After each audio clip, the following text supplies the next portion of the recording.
menyangka bahwa itu semua dapat mengekalkan kebahagiaan, dapat menunjang kehidupan yang langgeng. Ada yang berlomba-lomba mengejar-ngejar harta.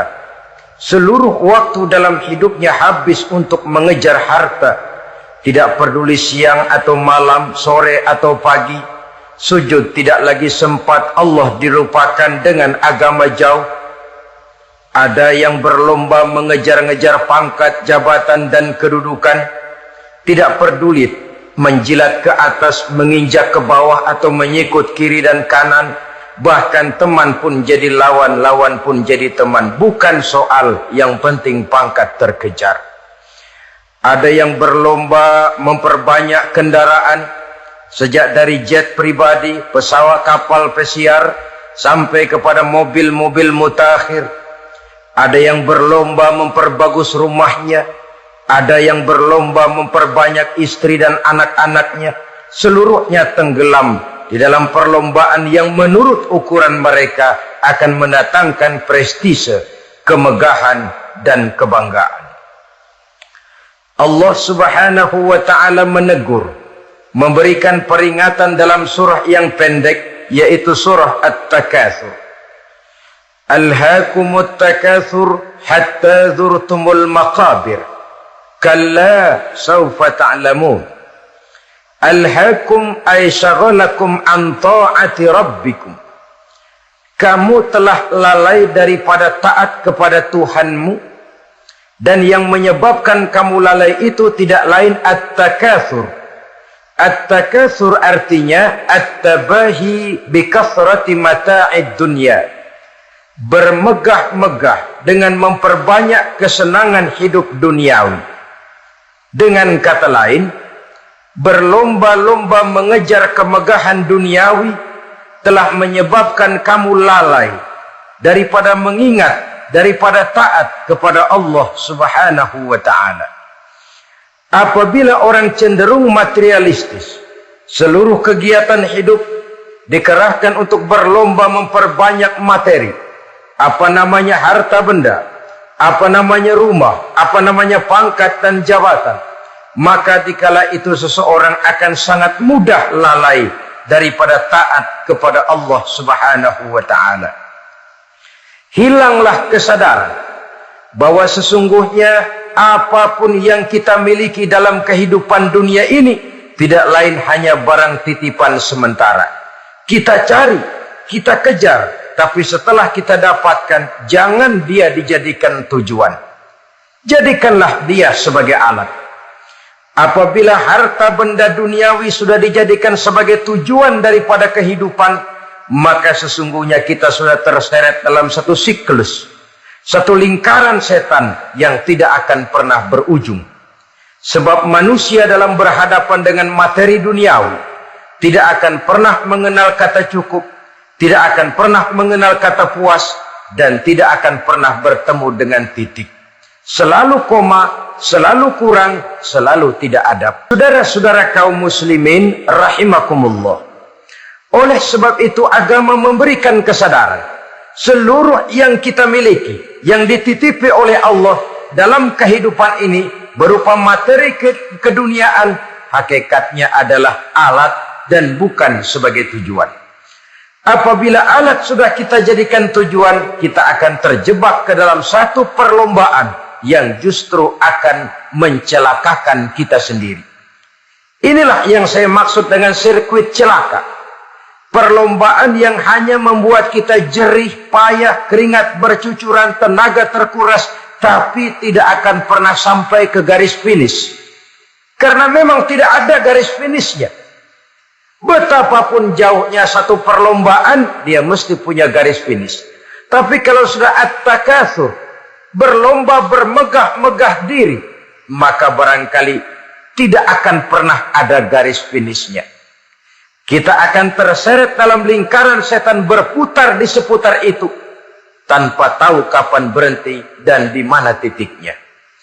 Agamalah yang memberikan kesadaran. Alhaakumut takatsur.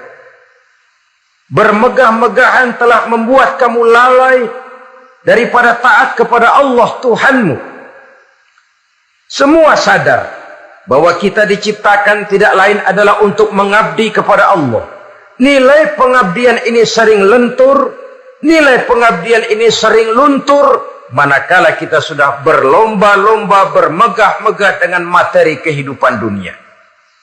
Islam jelas tidak menganjurkan penganutnya jadi orang miskin. Bahkan Imam Ali karramallahu wajhah pernah mengatakan, kemiskinan bisa menyebabkan kekufuran.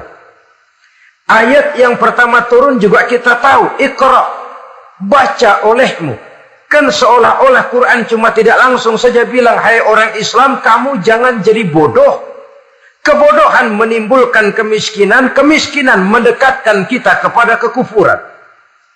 Jadi miskin sama kufur tetangga. Artinya dalam kondisi miskin, kemudi hati itu mudah terombang-ambing. Oleh sebab itu sering kemiskinan umat Islam ini dimanfaatkan oleh orang-orang lain untuk menyebarkan agamanya. Padahal agama adalah soal keyakinan yang tidak mungkin ditunjang dengan supermi, ditunjang dengan beras, pakaian, obat-obatan, beasiswa. Agama adalah soal keyakinan. Keyakinan adalah soal kebenaran, dan kebenaran itu adalah milik bersama. Tujuan diciptakannya manusia tidak lain adalah untuk melaksanakan ibadah. Kalau orang tenggelam dalam perlombaan memperbanyak harta, mempertinggi kedudukan, memperindah segala macam yang sifatnya duniawi, biasanya itu akan membuat dia lalai dari taatnya kepada Allah Azza wa Jalla. Kadang bukan hanya lalai daripada taat, juga sering terjebak kepada maksiat. Karena kalau pola pandang dan tolok ukur sudah benda duniawi semata-mata, sangat tidak mustahil orang lalu terjebak ke dalam prinsip menghalalkan segala cara. Asal sudah tujuan tercapai, cara apapun halal. Akhirat nomor 18. Nah, bukankah memang barangkali kita sejak kecil sudah dilatih untuk materialistis? Umpamanya, kita hanya sering dilatih untuk takut kepada yang konkret-konkret saja. Takut kepada yang nyata-nyata saja. Seorang ibu kalau menakuti anaknya, aduh nak, kenapa ini kau kerjakan? Kalau bapakmu tahu, waduh, habis kamu. Ya, kita lihat, kalau bapakmu tahu, kalau polisi tahu, kalau hansip tahu, kalau satpam tahu. Tapi jarang seorang ibu menanamkan kepada anak, nak, kenapa ini yang kau lakukan, nak? Bukankah kau tahu Allah lihat, Allah tahu, Allah dengar, Allah, nak? Diajarkan takut kepada yang gaib. Karena kalau takut dia kepada polisi, dia pasti bisa cari tempat lain dong yang polisi kagak lihat. Kalau takut dia kepada satpam, minggir dong ke tempat yang kira-kira satpam nggak lihat. Tapi kalau sudah takut itu terpulang kepada Allah, kepada yang gaib, tidak sejengkal tanah pun yang terhalang dari pengetahuan Allah. Tapi itulah salahnya kita. Sejak kecil anak-anak sudah kita latih untuk takut hanya kepada yang konkret-konkret saja. Akibatnya sampai dia besar melembaga dalam kehidupannya. Dia nyolong, kata temannya, kamu nyolong ya? Iya. Kok nyolong sih? Emang? Kenapa nyolong? Biarin.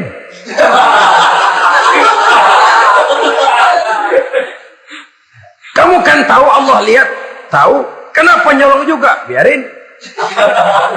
Asal orang jangan lihat. Kalau Allah mah lihat, dia kagak ribut. Allah nggak ribut katanya.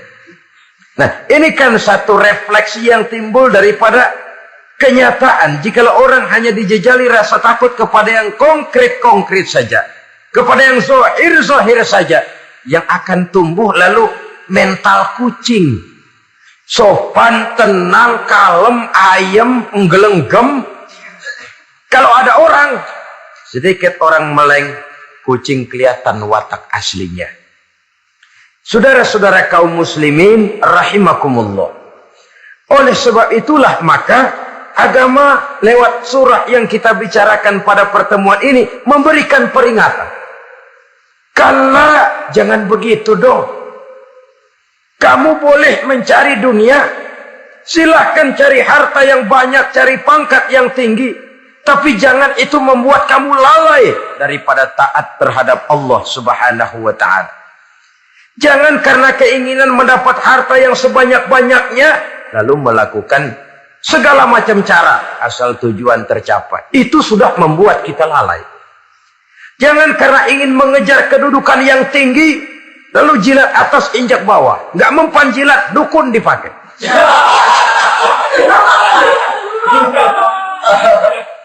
Itu kan sudah membuat kita lalai. Nanti kalau berhasil, wah, dukun kita paten. Tapi kalau gagal, dukun sialan, gagal mampu. Hilanglah Allah dalam kehidupan kita. Makin materialis, dan perlombaan ini membawa kita kepada kecelakaan. Kala, sekali-kali jangan begitu. Nyatanya kan ada orang nyari duit, setelah duitnya banyak dibudakin oleh duit. Dia sendiri tidak bisa merasakan kesenangan daripada duitnya, konon lagi orang lain. Mau ke pasar ngitung 16 kali.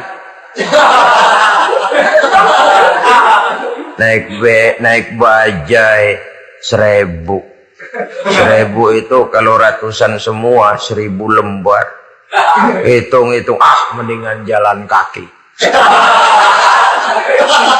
Jalan kaki, tengah hari bolong, panas, kan dibudakkan oleh uang. Cari karier, kejar pangkat, kejar kedudukan. Setelah ditemukan itu, jadikan dia sebagai alat, jangan dijadikan tujuan. Pangkat kau milikku, karena kau milikku kau harus jadi budakku, jangan aku yang jadi budak kau pangkat. Suatu saat dia harus lepas dari kita. Jiwa ini lapang. Kenapa? Dahulu pun ketika lahir ke dunia tidak ada pangkat yang kita sandang. Dahulu pun ketika lahir ke dunia tidak ada harta yang kita bawa. Jadi harta itu, pangkat itu, kedudukan itu ada dalam hati, tapi tidak berurat dan berakar. Kalau dia berurat dan berakar dalam hati, berat misah sama harta itu. Berat. Sekedar ngasih fakir miskin cepet juga berhitungnya 17 lembar.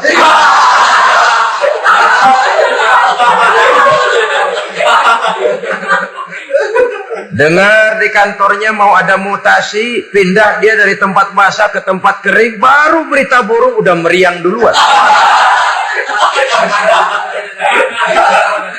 Ini nanti bagaimana, itu nanti bagaimana, ini nanti bagaimana. Kan tidak jarang orang yang kena apa istilah kerennya zaman sekarang itu post power syndrome. Post power syndrome ini pernah dianalisa oleh Nabi. Kata beliau, irhamu salasatan minan nas. Sayangilah 3 macam manusia. Siapa mereka? Pertama, azizan zalla. Orang terhormat yang jatuh hina. Ini yang sering terkena post power syndrome. Biasa kemana-mana dikawal, dihormati, datang ke tempat ini protokol siap, ini serba diatur semua, serba beres. Begitu jabatan selesai atau pensiun, habis orang gak indah-indah. Dia lihat orang diemin aja, orang diemin, orang tonton. Ini kalau nggak kuat mentalnya, itu kena post power syndrome. Akibatnya ya bisa jantungan, bisa leper, bisa darah tinggi. Ya penyakit-penyakit yang zaman dulu kita nggak kenal. Ini kan makin banyak dokter, makin maju ilmu kedokteran, makin aneh penyakit. Saudara hadirin yang saya hormati, post power syndrome. Kena apa yang dinamakan frozen emotional attitude. Tidak kuat menghadapi kenyataan. Azizan zalla, orang terhormat yang jatuh hina, itu sangat perlu dikasihani. Yang kedua, ghaniyan qadif taqor, orang kaya jatuh miskin. Ini juga sama. Biasa hidup apa ada, serba ada, lalu harus hidup apa adanya. Ini kalau kurang kuat, benar-benar membleng.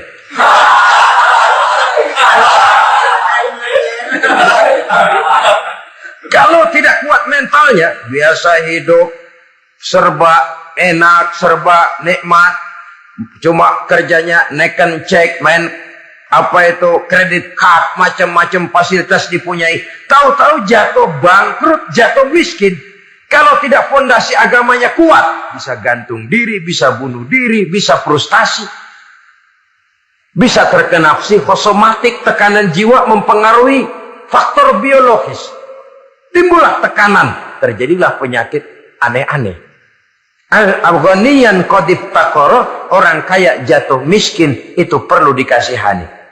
Yang ketiga, wa faqihan yal'abu bihil juhal, ahli fikih tapi dipermainkan oleh orang-orang bodoh. Hanya kebetulan orang bodoh itu punya kekuasaan. Hukum bisa dipesan.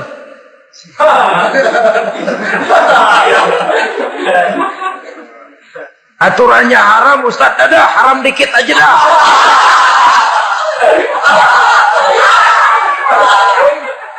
Sibuklah tuan fakih ini, ahli fikih ini mencari dalil kebet sana kebet sini supaya yang tadinya haram benar bisa jadi haram sedikit.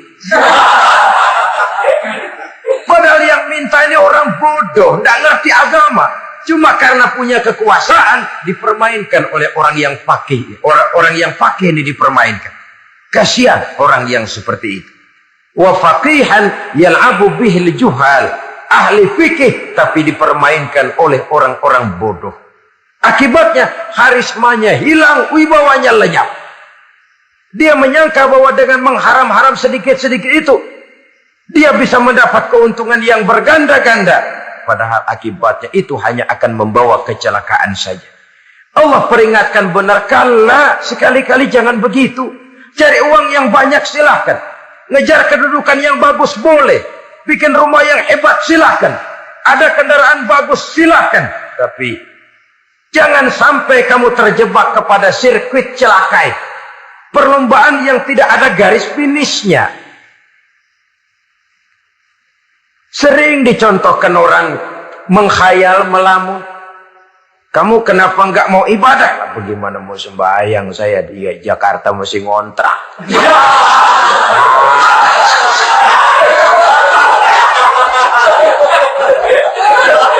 Bingung, tiap akhir tahun kontrakan habis. Kalau punya rumah sendiri, walaupun kecil-kecilan, tenanglah saya ibadah. Baiklah, oleh Allah diberikan rezeki, bisa bikin rumah, walaupun kecil-kecilan. Sudah punya rumah sendiri, belum juga ibadah. Apalagi mulur lagi. Habis bagaimana mau sembahyang, rumah kecil banget. Pinggir kali, asal hujan bocor ya.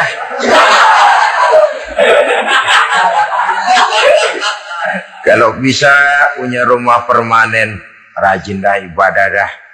Iyalah, diberikan rezeki, bisa bikin rumah besar. Kamarnya banyak, halamannya luas.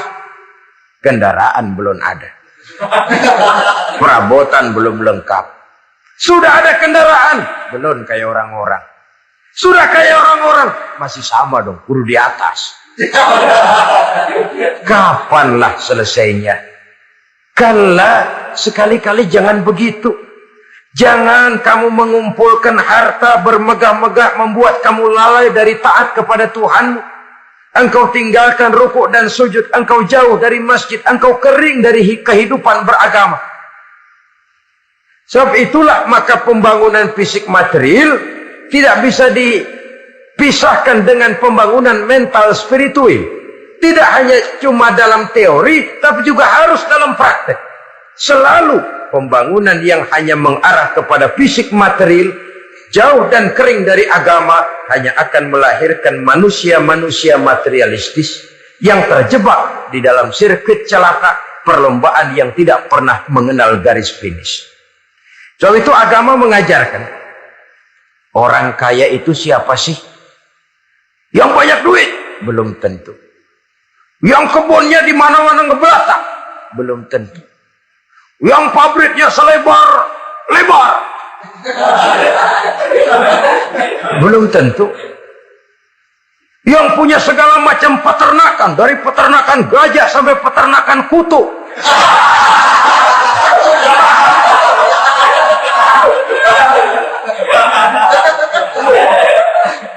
Belum tentu.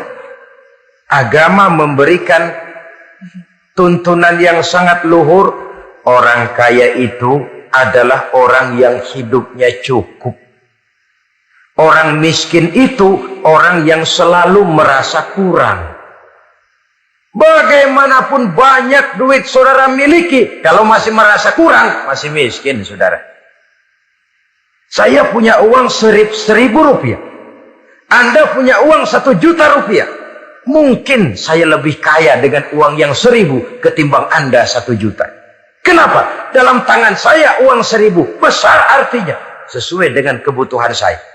Tapi di tangan Anda uang 1 juta, kebutuhan Anda lebih besar daripada itu lagi.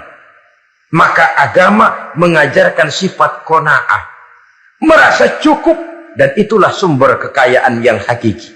Orang kaya adalah orang yang hidupnya cukup. Kalla saufa ta'lamun. Jangan begitu, nanti kamu akan tahu. Summa kalla saufa ta'lamun. Jangan sekali-kali begitu, suatu saat kamu pasti akan tahu. Kalla law ta'lamuna ilmal yaqin, thumma latarawunnaha 'ainal yaqin, thumma latus'alunna yawma idzin 'anil na'im. Nah, kapan perlombaan ini akan menyadarkan orang biasanya? Hatta zurtumul maqabir. Sampai kamu dekat ke liang kubur. Itu biasanya kalau istilah orang sekarang baru ngeh. Asal sudah napas sampai tenggorokan disambung dengan selang.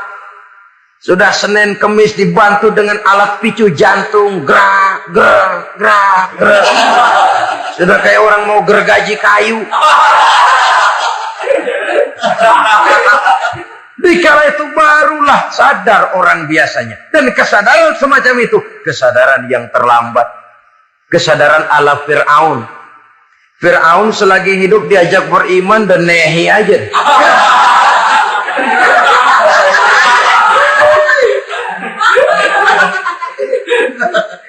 Tapi ketika dia tenggelam di lautan merah bersama seluruh tentaranya, dikala napas hampir terputus, keluar ucapannya, amantu bi Rabbi Musa wa Harun. Aduh, kalau begini mah saya juga percaya kepada Tuhannya Musa dan Harun. Saya beriman kepada Allah. Lagi timbul tenggelam mau sekarat baru beriman. Hatta zurtumul maqabir. Kamu telah lalai dari sebab bermegah-megah sampai kamu masuk ke liang kubur, dekat ke liang kubur. Kalimat zurtum di sini menjelaskan bahwa kubur itu tidak selamanya.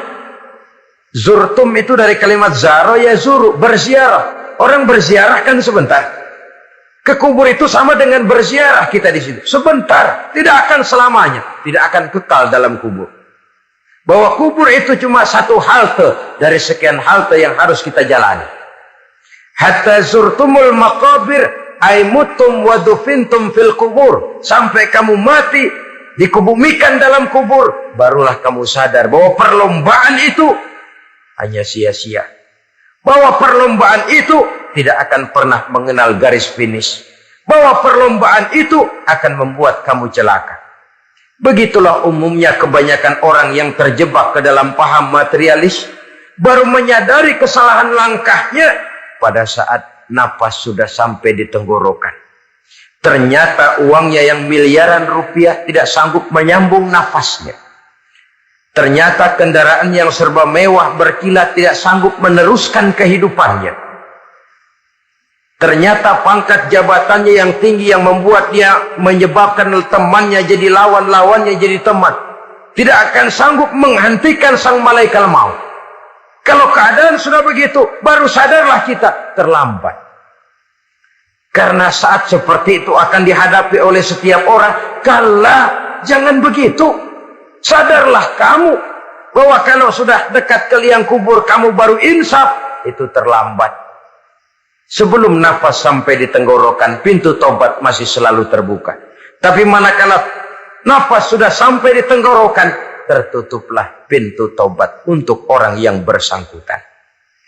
Oleh sebab itu, perlombaan dengan bermegah-megah terhadap materi duniawi, tolok ukur dan pandangan hidup yang terbatas kepada wujud benda semata-mata, memang sering menyebabkan orang lalai, sering menyebabkan orang lupa diri, tidak sadar tentang hakikat yang terpenting dari kehidupan ini, yaitu tentang dari mana dia datang, di mana dia sekarang, dan kemana dia akan pulang. Sungguh, ilmu pengetahuan tidak akan pernah mampu menjawab persoalan ini. Sungguh, filsafat juga tidak berdaya menghadapi pertanyaan seperti ini. Hanya agama yang mampu memberikan kepastian batin tentang hakikat dari mana kita datang, di mana kita sekarang, dan kemana kita akan pulang. Makin kita renungi pertanyaan ini, makin kita menemukan diri sendiri.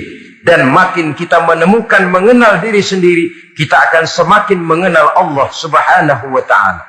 Semakin kita mengenal Allah, maka akan semakin terpanggil kita untuk dekat dengannya, mentaati segala perintahnya, dan berupaya menjauhi segala yang dilarangnya. Dengan demikian selamatlah kita dari satu perlombaan yang hanya akan menyeret kita kepada menghalalkan segala cara, jauh dari agama, jauh dari Allah, bahkan jauh dari sesama manusia. Karena umumnya perlombaan seperti ini akan cenderung melahirkan manusia yang egois. Muslimin rahimakumullah. Lebih jauh, mari kita mengikuti peringatan Allah dalam surah Al-Munafiqun ayat 9. Di sini Allah Subhanahu wa ta'ala mengingatkan, A'udzu billahi minasy syaithanir rajim. Ya ayyuhalladzina amanu la tulhikum amwalukum wala auladukum an dzikrillah wa may yaf'al dzalika fa ulaika humul khasirun. Hai orang-orang yang beriman, jangan sampai hartamu dan anak-anakmu melalaikan kamu daripada mengingat Allah. Wa may yaf'al dzalik, barang siapa yang melakukan hal seperti itu, fa ulaika humul khasirun, maka merekalah sesungguhnya orang-orang yang merugi. Rugi dunia, rugi akhirat. Disebutkan di sini dua hal yang sering menyebabkan kita jadi lalai. Amwal dan aulad. Harta dan anak-anak. Materi dan keluarga. Perlombaan di dalam mengumpulkan materi sering menyebabkan kita menjadi lalai. Begitu juga amanah berupa anak sering kita lalaikan atau sering membuat juga kita menjadi lalai. Kita lalaikan dalam arti bahwa keduanya, baik harta baik anak, merupakan amanah dari Allah. Setiap orang tua akan dimintakan pertanggungan jawab. Apabila kita lalaikan amanah ini, maka resikonya akan kembali juga kepada kita. Tapi satu hal yang jelas dalam ayat 9 surah Al-Munafiqun ini, bahwa perlombaan memperbanyak harta dan anak-anak yang masuk dalam kelompok at-takatsur itu tadi akan menyebabkan orang khasiru, termasuk ke dalam kelompok orang-orang yang rugi. Perlombaan yang hanya akan membawa kerugian semata-mata. Kemudian di dalam satu hadis, Rasulullah sallallahu alaihi wasallam memberikan peringatan. Beliau bersabda, "Iza azzamat ummati dinaran wa dirhaman, nuzi'at minha haibatul Islam, wa iza tasabat ummati saqatat min ainillah. Wa iza turikatil amru bil ma'rufi wan nahyu 'anil munkari hurimat 'alaihim barakatul wahyi." Ada tiga hal yang kalau kita kerjakan akan menimbulkan tiga macam akibat di dalam hadis ini. Pertama, iza azzamat ummati dinaran wa dirhaman. Apabila umatku sudah mengagung-agungkan dinar dan dirham. Artinya kalau umatku sudah jatuh menjadi umat yang materialistis. Segalanya diukur dari dinar dan dirham. Dinar dan dirham ini kalau bahasa Inggrisnya dokat.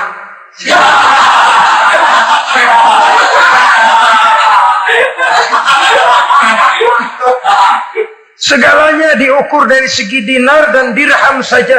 Nuzi'at minha haibatul Islam, akan dicabutlah kehebatan Islam dari mereka. Memang ada kalanya kita berkata bahwa tanpa uang kita tidak bisa berbuat apa-apa. Tapi kalau itu dijadikan landasan dari segala sesuatu, itu yang dijadikan ukuran, itu yang dijadikan tujuan, kita hakikatnya sudah gagal sebelum melangkah. Apapun saja profesi kita, apabila sudah menjadi pendewa dinar dan dirham, akan hilanglah kehebatan Islam, akan dicabut kehebatan Islam itu. Umat Islam bisa dibeli, ulama bisa dikontrak, kiai bisa dicarter. Saudara hadirin, ma'asyiral muslimin rahimakumullah. Apabila umatku sudah membesar-besarkan dinar dan dirham, bermegah-megah dengan itu, berlomba-lomba memperbanyak itu yang menjadi tujuan dan tolok ukur dari segala kegiatan, nuzi'at minha haibatul Islam, akan dicabutlah kehebatan Islam. Hilang itu wibawa. Walaupun dia bernama umat mayoritas dalam jumlah, tetapi dia minoritas dalam peranan. Mayoritas dalam bilangan, tapi minoritas dalam percaturan kegiatan hidup ini. Kita ingat di zaman pengembangan Islam di masa Rasulullah Sallallahu Alaihi Wasallam, mereka berlomba-lomba mengorbankan dinar dan dirhamnya untuk kepentingan agama. Bukan mengorbankan kepentingan agama untuk mencari dinar dan dirham. Kita di zaman sekarang sering terjadi penjungkiran nilai, terbalik yang kita amalkan. Nabi Ibrahim mengorbankan putranya Ismail untuk kepentingan agama. Kita sering sekarang ini mengorbankan kepentingan agama untuk anak-anak kita. Dulu anaknya yang dikorbankan buat agama. Sekarang agamanya dikorbankan buat anak. Dulu dinar dan dirham dibelanjakan untuk menopang agama. Sekarang agama dijadikan alat untuk mencari dinar dan dirham. Saudara-saudara kaum muslimin rahimakumullah. Memang apabila dinar dan dirham digunakan untuk penyangga perjuangan, itulah idealnya. Saya katakan tadi, dinar, dirham, uang, dunia cuma sekedar alat, bukan sekedar tujuan. Kita memerlukan alat ini. Membangun pesantren tidak cukup dengan semangat. Membangun rumah sakit Islam tidak cukup dengan pidato. Membangun masjid tidak cukup dengan semangat menggebu-gebu. Kita perlu semen, kita perlu pasir, kita perlu batu kali, kita perlu besi. Dan itu semua beli. Tidak turun dari langit seperti turunnya embun di waktu pagi.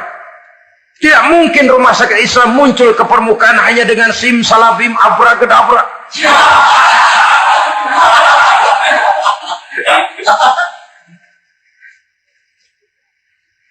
Oleh sebab itu, saya bersyukur kecenderungan belakangan ini pengajian-pengajian akbar di berbagai tempat tidak hanya sebagai ajang untuk menanamkan akidah, membina ukhuwah, tapi juga menjadi sarana di mana kita mengumpulkan dana, menghimpun potensi umat, menginventarisir potensi untuk kepentingan pengembangan daripada agama.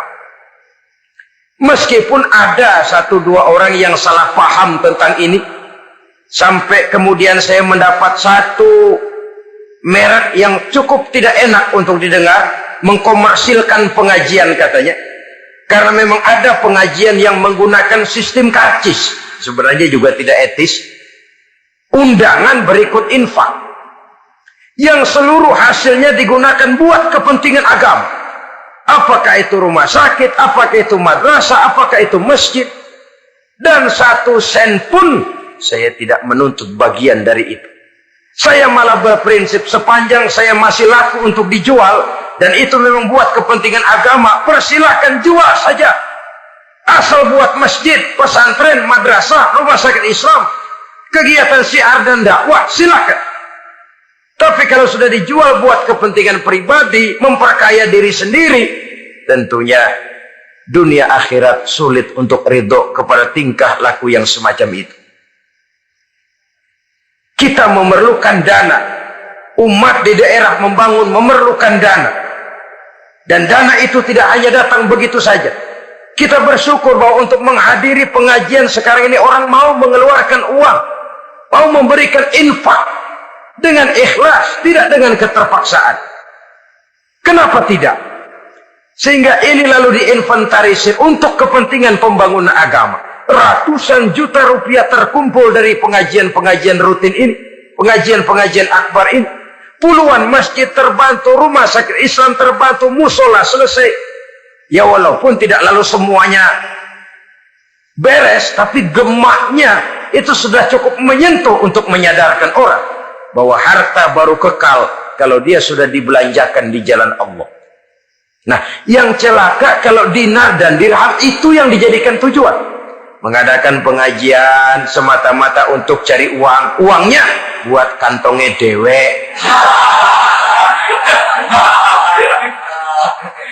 Itu yang membuat dicabutnya kehebatan Islam itu. Segalanya diukur dari sudut itu. Sehingga ketika seseorang datang bertanya tentang hal-hal yang berkaitan dengan ini, maka hal semacam ini sesungguhnya satu nikmat yang perlu kita syukuri sepanjang menginventarisir potensi umat benar-benar digunakan buat kepentingan daripada agama kita. Jadi peringatan tegas dari Nabi ini, iza azumat ummati dinaron wa dirhaman nuzi'at minha haibatul Islam. Apabila umatku sudah mengagung-agungkan dinar dan dirham, maka akan dicabutlah kehebatan Islam dari tengah-tengah mereka. Remeh saja orang memandang kita, enteng saja orang memandang kita. Satu. Yang kedua, patuhlah mereka dalam pandangan Allah. Kalau sesama umat ini sudah saling menjelekkan, apakah yang menjelekkan itu lebih bagus dari yang dijelekkan di hadapan Allah? Dua-duanya sama rendahnya. Pribadi saya mungkin puas kalau saya bisa menghantam saudara di depan umum, menjelek-jelekkan nama saudara. Tapi lebih baikkah saya dalam pandangan Allah sama rendahnya dengan orang yang saya jelekkan? Itu pun kalau yang dijelekan benar-benar jelek. Kalau cuma sekedar fitnah, wah lebih celaka lagi nasib si orang itu tadi. Ini artinya menyadarkan kita bahwa umat ini sudah diikat dengan akidah. Beraneka ragam kita, tapi harus ada kebersamaan. Berbeda kita, tapi harus satu. Sebagai satu ummatan wahidah, satu umat yang satu. Oleh sebab itu, persamaannya lah yang harus kita angkat ke permukaan, bukan perbedaannya yang kita perbesar. Sudah datang waktunya umat Islam bangun dari tidurnya, jangan lagi dibuai oleh irama mayoritas. Sudah lewat masanya kita bertengkar karena persoalan-persoalan kecil yang tidak prinsip. Sudah datang waktunya umat Islam bersatu, menyusun saf yang lebih lurus oleh karena ia dihadapkan kepada tantangan-tantangan yang tidak semakin ringan. Kalau kita bertengkar dengan kita, kalau kita saling mencaci sesama kita, bukankah Yahudi tepuk tangan? Bukankah Nasrani menari-nari? Bukankah pihak ketiga akan menangguk di air keruh? Dan kerugian akan terpulang kepada kita semua. Tapi inilah realita. Bahwa yang kita hadapi ini sesungguhnya musuh kita di luar kita, bukan di dalam kita. Apakah itu kemiskinan, kebodohan, maksiat, munkarat, ketidakadilan, kezaliman, kesewenang-wenangan, dan lain sebagainya. Yang musuh jadikan musuh, yang teman mari kita rangkul. Jangan terbalik, teman dimusuhi, musuh malah dirangkul. Maka berpesta poralah musuh-musuh Islam ini. Saudara-saudara kaum muslimin rahimakumullah. Nabi memperingatkan dengan tegas, wa iza tasabat ummati saqatat min ainillah. Jikalau umatku sudah saling mencaci maki, sudah saling berbantah-bantahan, jatuhlah mereka dalam pandangan Allah. Satu ayat menjelaskan jangan sebagian kamu meremehkan, yaskhar, mengecilkan, menganggap enteng orang lain. Boleh jadi yang dihina, diremehkan, dianggap enteng itu nilainya lebih bagus daripada yang menganggap enteng. Hakikat segala sesuatu itu cuma kembali kepada Allah. Di sanalah penilaian finalnya. Manusia hanya melihat yang zahir. Makin banyak harapan hidup ini kita gantungkan kepada manusia, makin banyak kita harus bersiap untuk kecewa. Saudara-saudara kaum muslimin rahimakumullah.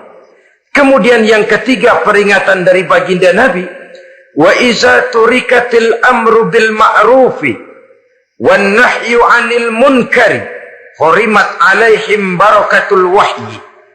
Apabila amar ma'ruf dan nahi munkar telah ditinggalkan, maka akan hilanglah keberkahan wahyu, akan hilanglah keberkahan Quran, akan sirnalah keberkahan agama.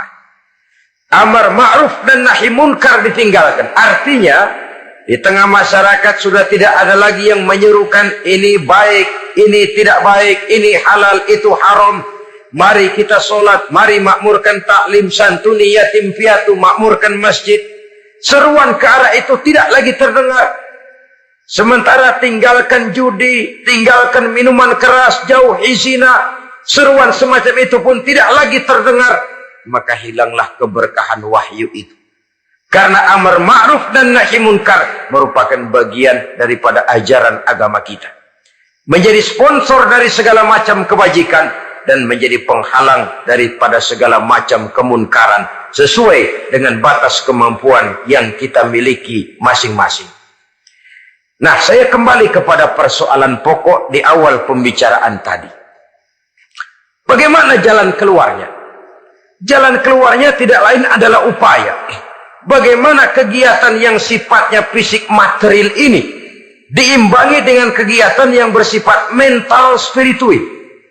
Upaya menghidupkan majelis-majelis ta'lim, upaya memakmurkan masjid-masjid sebagai laboratorium rohani untuk mewujudkan keseimbangan dalam pola pikir yang akan berlanjut dalam gerak hidup yang kemudian akan tertuang dalam segala perbuatan manusia.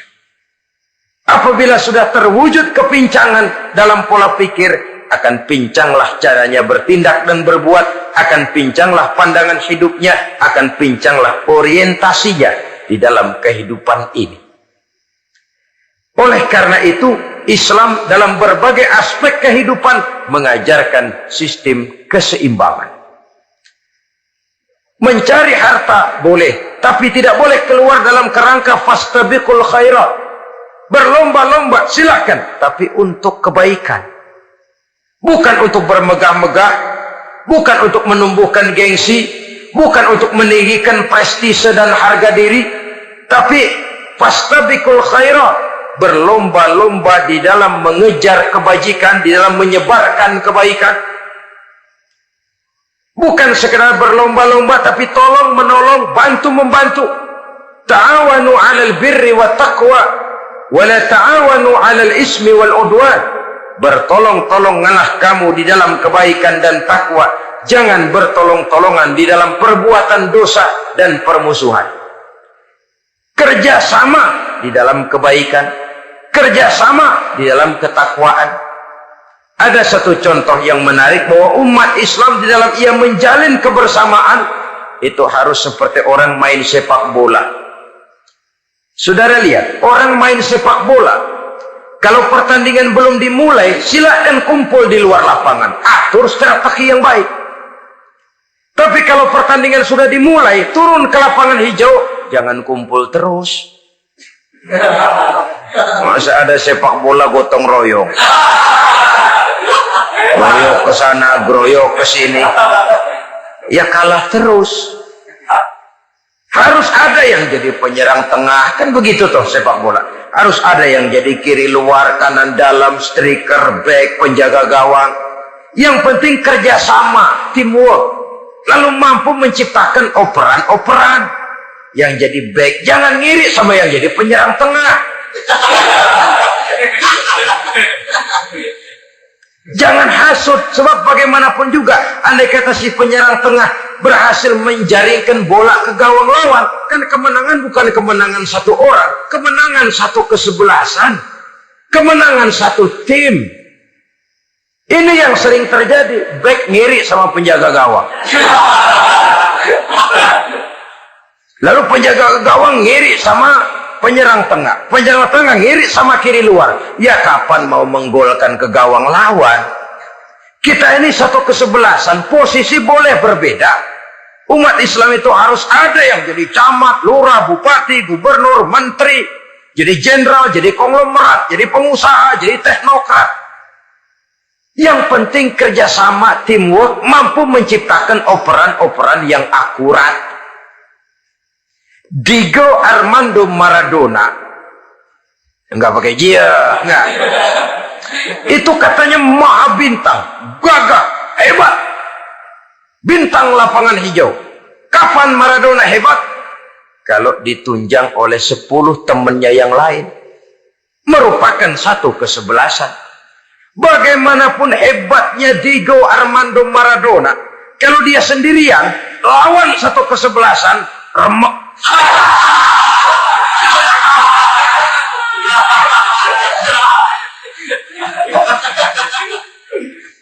Dia hebat, dia jenius, dia maha bintang karena dapat operan dari teman-temannya. Bukan jegalan, operan. Jadi oleh sebab itu bagaimana kita menciptakan operan-operan akurat yang akan melahirkan kebersamaan di tengah-tengah umat. Artinya, satu contoh saja. Misalnya seorang pengusaha besar, oleh karena kesibukannya di dunia bisnis, tidak perlu jadi ketua pembangunan musola. Tapi kalau ada musola belum selesai, operan. Operannya itu yang penting. Apa yang dioper itu? Semen, apa batu kali, apa besi. Yang penting operan. Operannya akurat. Kadang-kadang ada terjadi juga frustasi ngelihat lawan kesebelasannya terlalu kuat, ngoper ke gawang sendiri, jebol. Kan sering terjadi begitu. Muslim didukung oleh umat Islam, ketika punya posisi menguntungkan malah mempersulit Islam. Ini kan ngoper ke gawang sendiri, bunuh diri namanya. Boro-boro jebolin gawang lawan, asal jangan bunuh diri juga lumayan.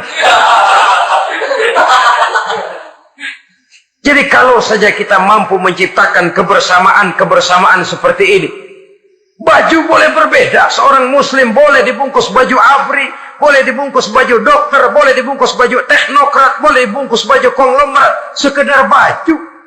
Tapi kalau terbukalah baju itu, kelihatan dadanya, terbersit nilai imannya, meresap sampai ke tulang sumsumnya.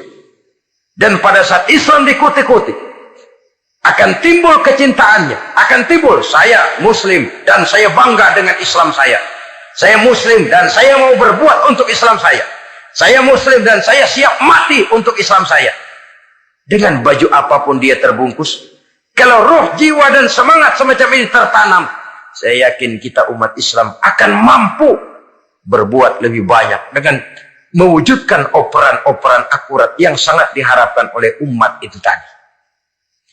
Oleh sebab itu, saudara-saudara kaum muslimin rahimakumullah, baju boleh berbeda, bendera boleh beraneka warna, tapi jikalau bernama muslim, persamaannya yang dicari, jangan perbedaannya yang diperbesar. Nilai persaudaraan yang diikat dengan akidah semacam inilah yang banyak dicari orang, yang banyak menyebabkan orang masuk Islam. Di mana masjid kelihatan benar sebagai simbol kehidupan demokrasi dalam menciptakan ukhuwah, wawasan ukhuwah ini. Masjid simbol demokrasi. Siapapun masuk masjid buka sepatu, demokrasi. Siapapun orangnya, tidak peduli merek apapun sepatunya. Apa itu keluaran Cibaduyut Bandung? Apa itu modelnya Belli, Beltoni, Itali? Tidak soal, masuk masjid buka. Jumatan, kopral datang lebih dulu depan, pral. Jenderal datang belakang saja, pral. Tidak ada fasilitas khusus dalam masjid karena di rumah Allah semua manusia sama. Si jenderal jangan lagi merasa jenderalnya, Si pengusaha jangan lagi menonjolkan kebosannya. Masjid adalah simbol demokrasi daripada kehidupan umat. Sebab itu jangan terjebak kepada sektoral di dalam kita berbicara tentang ukhuwah ini. Kita boleh terbungkus dengan baju apapun, tapi kalau di balik baju itu tidak lain jiwa Islam yang mau berkorban, mau mengeluarkan harta, bahkan siap mati untuk Islamnya, maka kebersamaan itu akan mudah kita wujudkan. Tapi sepanjang kita berpecah belah, sepanjang kita centang perenang, maka tidak akan banyak yang bisa kita lakukan. Satu-satunya perlombaan yang bukan hanya dibolehkan tapi bahkan sangat dianjurkan oleh agama, yaitu fastabiqul khairat, berlomba-lombalah di dalam kebaikan. Berlomba-lomba di dalam memakmurkan masjid, berlomba-lomba di dalam menghidupkan majelis-majelis taklim, berlomba di dalam menegakkan yang ma'ruf dan menghancurkan yang munkar, berlomba di dalam menyantuni yatim piatu. Tapi prakteknya kan kadang-kadang terbalik. Kalau sudah kumpul yang diakur-akurin, udah nambah kebun belum? Pabrik udah diperluas belum? Bisnis sudah sejauh mana? Belum pernah ada ketemu lalu kongko masjidnya udah digedein ya. Jarang yang ngomong begitu. Madrasahnya sudah bagaimana? Sejauh mana? Mesti yang enak itu ya nyocok-nyocokin. Bagaimana rumahmu sudah? Bagaimana kendaraanmu? Bagaimana pesawatmu? Bagaimana? Bukankah itu juga takasur? Dari obrolan kan nanti yang belum kan timbul panasnya. Gila dia udah beli gituan, gue belum. Timbul panasnya. Lalu berusaha. Berlomba lagi. Bersaing lagi. Berlomba lagi. Bersaing lagi. Walaupun persaingan perlu. Karena tanpa persaingan orang jarang mikir. Hidup itu kalau nggak ada tantangan kan tidur kita. Orang hidup smooth gitu ya. Jalan tenang, setenang. Ya nggak maju orang itu. Orang itu baru bisa mengalami kemajuan kalau dia sudah dihadapkan kepada tantangan, gemblengan, gojlogan, fitnahan, hinaan, caci maki. Persaingan itu perlu supaya orang mikir. Kalau mikir, dia berbuat. Kalau dia berbuat, dia bisa maju. Tapi persaingan yang sehat, bukan persaingan yang lalu menimbulkan fitnah, menghancurkan nama baik orang lain, yang dilatar belakangi oleh sifat hasud, dendam, iri hati, lalu menghalalkan segala cara. Tidak, bukan itu. Persaingan yang sehat ini akan menjadi alat picu agar orang lalu berlomba di dalam kebaikan. Satu-satunya perlombaan yang bukan hanya boleh tapi bahkan sangat dianjurkan oleh agama, berfastabiqul khairat, berlomba-lomba di dalam berbuat kebaikan. Berlomba-lomba membangun masjid bukan berarti di sebelah masjid bangun masjid lagi, bukan. Kadang-kadang karena ada fastabiqul khairat, berlomba-lomba, nggak apa-apa dah. Di sebelah masjid, bikin lagi masjid. Akhirnya azan perlombaan, main kenceng-kencengan. Bukan itu yang diinginkan tentu. Bukan itu. Bagaimana memakmurkan masjid, bagaimana memfungsikan masjid, bagaimana membina umat, dan lain sebagainya. Jadi, pembicaraan ke arah itu akan menimbulkan rangsangan untuk berlomba di dalam kebaikan. Kalau dia kok bisa menata masjidnya sampai makmur, jamaah senang datang ke sana, anak-anak muda betah di masjid. Kenapa saya tidak? Apa konsepnya? Nah, ini kan berlomba. Tapi berlomba dalam kebaikan. Kalau dia bisa menghimpun anak-anak muda, lalu diarahkan kepada jalan yang positif, kenapa saya tidak bisa? Dia punya potensi yang saya juga punya. Berlomba di dalam kebaikan. Perlombaan semacam ini akan memberikan ketentraman karena jalan yang ditempuh jalan ibadah. Tapi kalau perlombaan materi, at-takasur tadi, yang timbul bukan ketentraman, panas. Karena panas, udah dekat, panas kan tetangganya hasud, dengki, iri hati, sakit, demam, orang lain maju, meriang. Lah kalau sudah begitu, hasud yang jadi bisikan hati, ya sudah, segala macam cara dilakukan untuk menjatuhkan orang lain. Dan itu sudah bukan lagi persaingan yang sehat. Saudara-saudara kaum muslimin rahimakumullah. Oleh sebab itu kita tutup pertemuan singkat kali ini dengan satu kesimpulan, bahwa harta adalah sekedar alat, bukan tujuan di dalam kehidupan. Tanpa harta barangkali orang sulit untuk bahagia, tapi harta semata-mata tidak merupakan jaminan bahwa orang lalu akan bahagia. Termasuk di dalam kata harta ini pangkat, jabatan, kedudukan, anak, istri, keluarga, rumah, tanah, pabrik, kebun, peternakan, dan lain sebagainya. Perlombaan yang dianjurkan di dalam agama adalah perlombaan untuk berbuat kebaikan.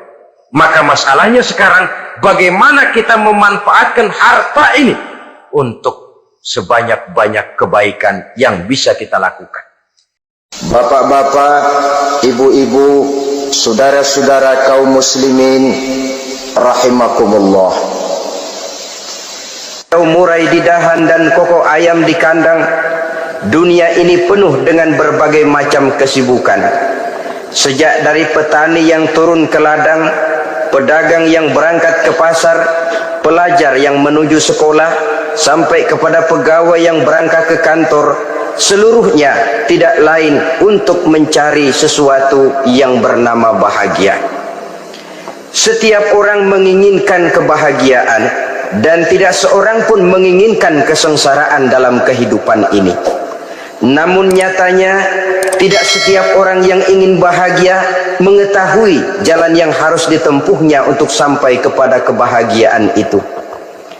Maka pada kesempatan pertemuan kali ini, saya ingin menyampaikan sebuah hadis dari junjungan kita baginda Nabi besar Muhammad sallallahu alaihi wasallam yang termuat dalam kitab Mukhtarul Ahadits An-Nabawiyah, di mana beliau bersabda, arba'un min sa'adatil mar'i. Ada 4 perkara yang merupakan tanda dari orang bahagia. Saya mau tanya, di antara saudara-saudara yang hadir di sini, apa ada yang kepengen jadi orang sengsara? Ya. Seluruhnya tentu ingin mendapatkan kebahagiaan. Maka menurut resep dari Nabi kita, tanda orang bahagia itu 4. Jadi kalau saudara ingin bahagia, harus mempunyai 4 perkara ini.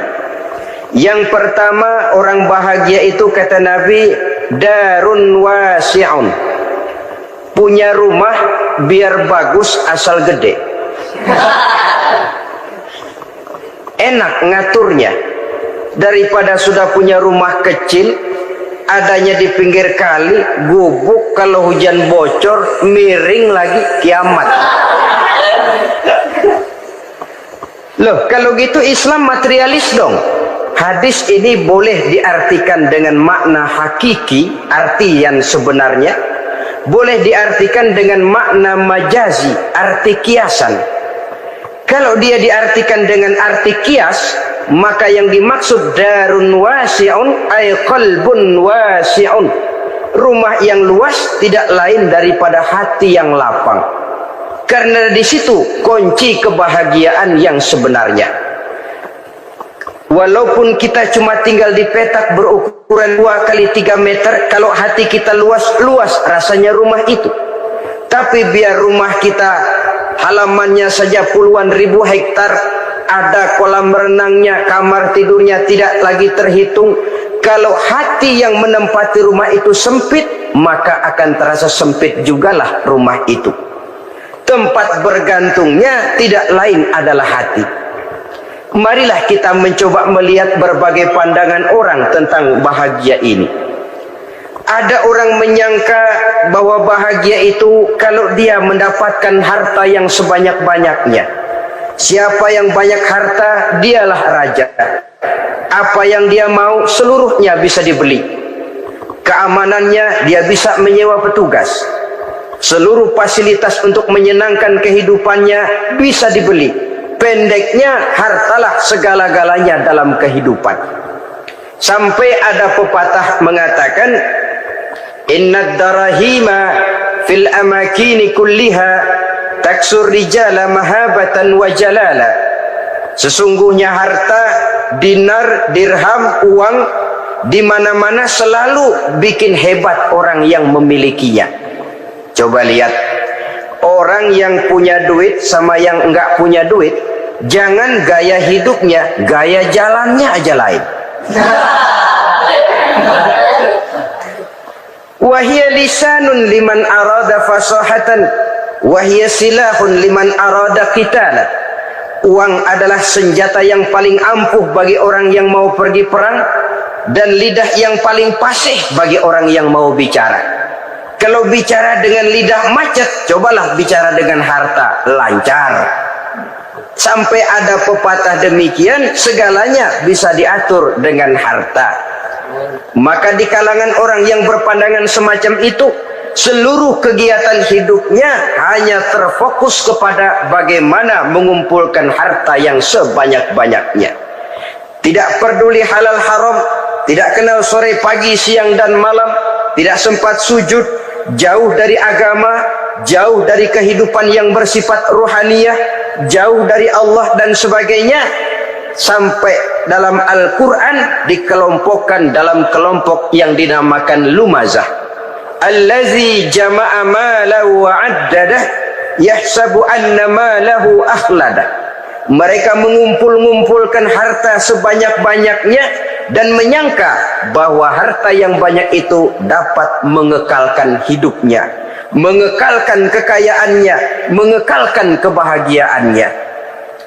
Saudara hadirin yang berbahagia, kalau pandangan hidup ini benar, artinya kalau harta memang merupakan satu-satunya hal yang dapat membuat orang bahagia, tentu di rumah mewah tidak akan pernah ada tangis derita. Tentu di satu tempat di mana fasilitas hidup serba menunjang tidak ada yang namanya penderitaan. Tapi suka dan duka, sedih dan gembira, senyum dan tawa adalah milik setiap orang, baik dia punya harta maupun dia tidak punya harta. Nyatalah bahwa harta semata-mata bukan merupakan jaminan bahwa orang akan bahagia, walaupun tanpa harta orang sulit untuk bahagia. Saya mau cerita, ada orang super kaya, namanya Aristotle Onassis, raja tanker Yunani. Dia punya kapal tanker saja konon sampai 11 banyaknya. Punya perusahaan penerbangan yang disebut Olympic Airlines. Punya hotel di berbagai kota besar di dunia ini, sejak dari New York, London, Paris, Rome dan sebagainya. Bahkan punya pulau yang dia namakan Pulau Scorpio. Ini kan namanya sudah kaya nggak tanggung-tanggung, punya pulau. Nah, dia punya 2 orang anak, yang satu laki-laki namanya Alexander, yang satu perempuan namanya Maria Onassis. Seluruh harapannya tertumpah kepada anak lakinya Alexander ini, yang akan meneruskan usahanya, meneruskan kekayaannya, meneruskan dinastinya. Apa yang terjadi? Ternyata anak yang dia harapkan yang bernama Alexander ini mati muda dalam kecelakaan pada waktu dia olahraga.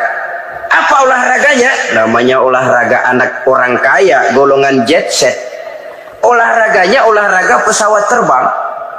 Jatuh, ya nggak kaput, habis mati. Tinggal satu anak perempuannya, Maria Onassis. Tapi anak perempuan ini juga malah urakan. Terakhir dia pacaran, bahkan kemudian kawin sama orang Rusia. Rupanya Aristotle Onassis ini broken. Kekayaannya yang berlimpah ruah, perusahaannya yang begitu banyak, siapa yang akan meneruskan? Siapa yang akan menggantikan? Sampai kemudian dia mengurung diri di Pulau Scorpio dan mati di sana secara mengenaskan. Seorang multi jutawan, seorang yang super kaya, mati menyendiri di pulau sepi. Ibarat kata pepatah, anak ayam mati di lumbung. Bukan kekurangan makanan, keurugan makanan. Begitu kehidupan Aristotle Onassis. Dan banyak orang-orang yang sudah demikian kaya sampai dibingungkan oleh kekayaannya sendiri. Telusurilah kehidupan David Rockefeller misalnya, Henry Ford misalnya, Adnan Khashoggi misalnya, multi jutawan yang kadang-kadang dibuat keder oleh kekayaannya sendiri. Pantas ketika Imam Ali ditawarkan orang, "Ya Ali, kalau kepadamu disuruh pilih ilmu atau harta, kau pilih mana?" Ya jelas pilih ilmu dong. Kenapa? Pertama, ilmu kalau kita berikan kepada orang lain tambah. Tapi harta kalau kita berikan kepada orang lain kurang. Saudara punya uang 10.000, dibagi orang 5.000, jelas uang saudara berkurang. Tapi saudara punya ilmu diberikan kepada orang lain bisa, saudara pun makin mantap. Tidak lantas jadi bodoh karena ngajarin orang. Saudara bisa Fatihah lalu mengajarkan orang Fatihah. Orang bisa, saudara pun makin hafal. Tidak lantas setelah diajarin orang ilmunya hilang. Begitu datang dia minta orang, "Tolong ajarin saya Fatihah." Udah habis, nggak ada.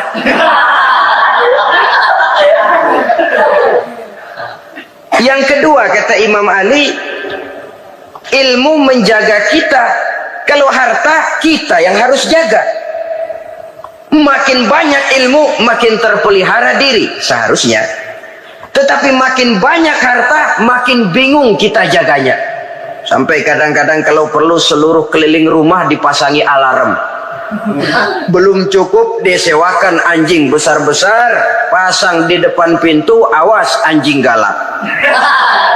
Masih belum cukup juga, cari centeng tukang-tukang kepruk jaga rumah. Masih terasa belum aman, padahal rumahnya dikelilingi tembok besar. Di balik tembok ada pintu-pintunya tebal. Di balik pintu itu terbuka masuk kamar, kamar pun ada pintunya, pintunya pun kuat. Masuk ke dalam kamar ada lemari, lemarinya pun pintunya kuat, dikunci, kuncinya pun kuat.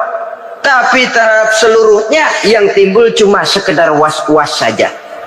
Kesimpulannya sekali lagi, tanpa harta orang memang sulit untuk bahagia. Tapi harta semata-mata tidak merupakan jaminan orang akan bahagia. Dengan hati yang luas, itu modal utama untuk mencapai kebahagiaan hidup.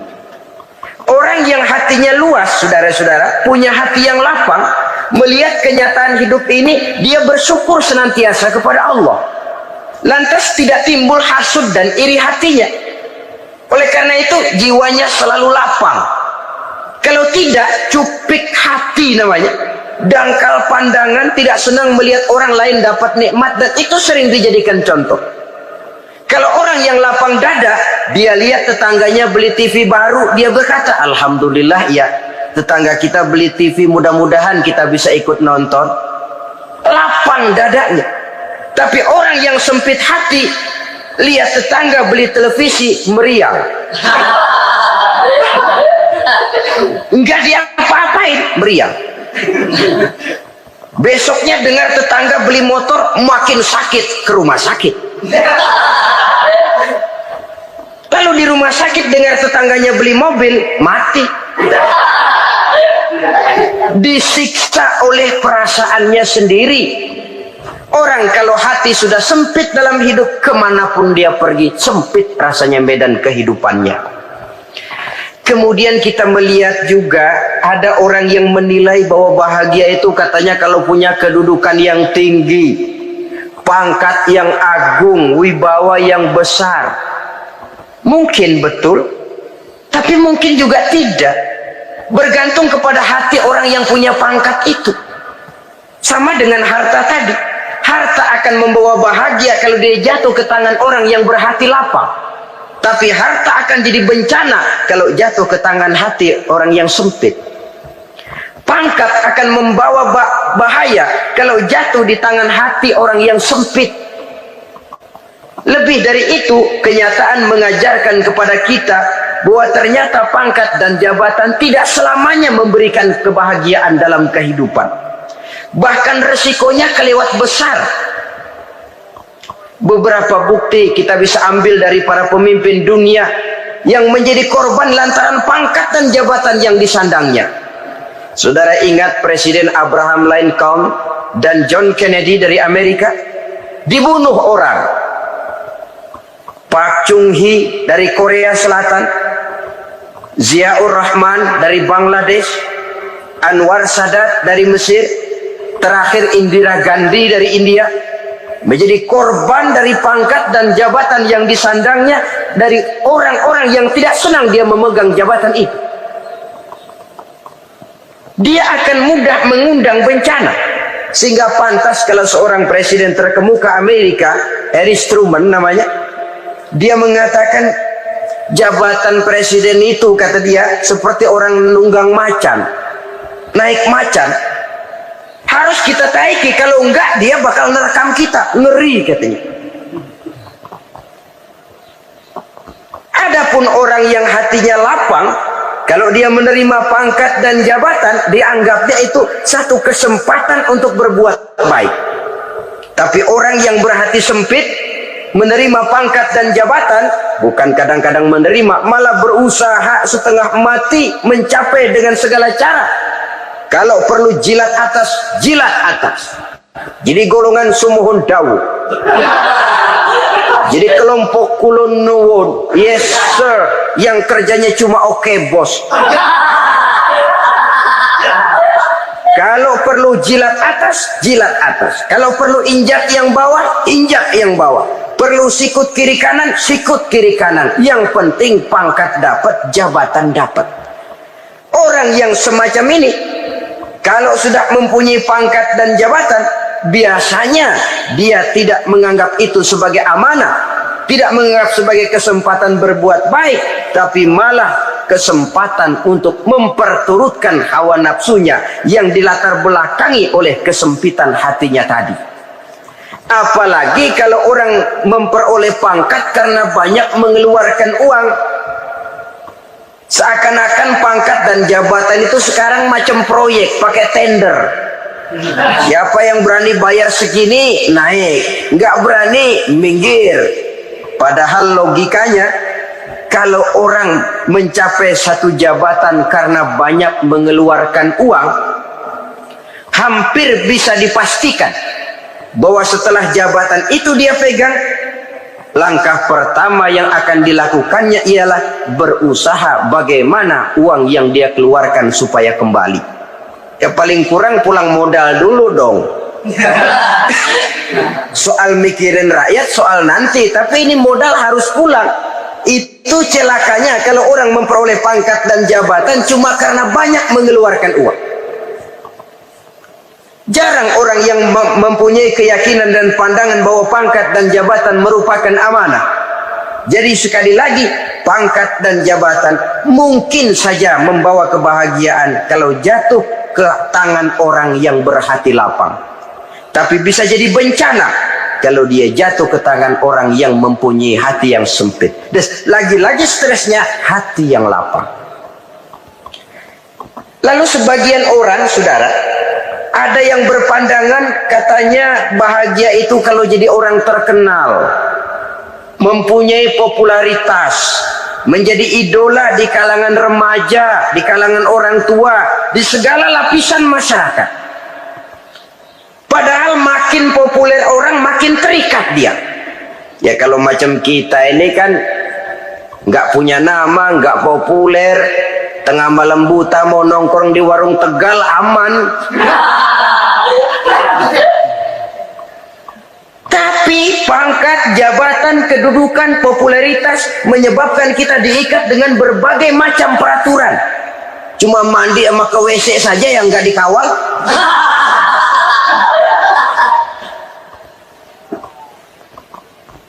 Benarkah popularitas, ketenaran membawa kebahagiaan? Mungkin. Ya, tapi mungkin juga tidak. Kenapa? Banyak orang-orang populer yang mengakhiri hidupnya secara tragis. Kita ambil beberapa nama. Di Amerika tahun 60-an ada bintang seksi paling terkenal yang dijuluki sex bomb. Bom seks. Sampai sekarang jadi legenda, namanya Marilyn Monroe. Singkatan doublenya itu inisialnya MM, Marilyn Monroe. Terkenal, top, sampai dia mati tahun 62. Namanya sekarang masih saja dibicarakan orang. Kenapa dia bunuh diri? Tidak punya hartakah dia? Banyak. Kurang populerkah dia? Seluruh dunia mengenalnya. Sejak rakyat kecil sampai pejabat tinggi dia punya hubungan. Kenapa? Jenuh. Dia terlahir dalam keadaan yatim. Setelah itu tidak lama dia berangkat remaja, ibunya meninggal. Pindah dari wanita asuh ke wanita asuh sampai 12 orang ibu angkatnya. Dan kekecewaan yang paling parah, setiap laki-laki yang dekat dengannya hanya seperti kapal berlabuh. Datang dan pergi silih berganti, padahal dia merindukan seseorang yang bisa melindungi hidupnya. Dia rindukan itu dan dia tidak pernah menemukan. Itu yang akhirnya menyebabkan dia minum pil tidur kelewat dosis, minum obat tidur kebanyakan, ya tidur terus sampai sekarang.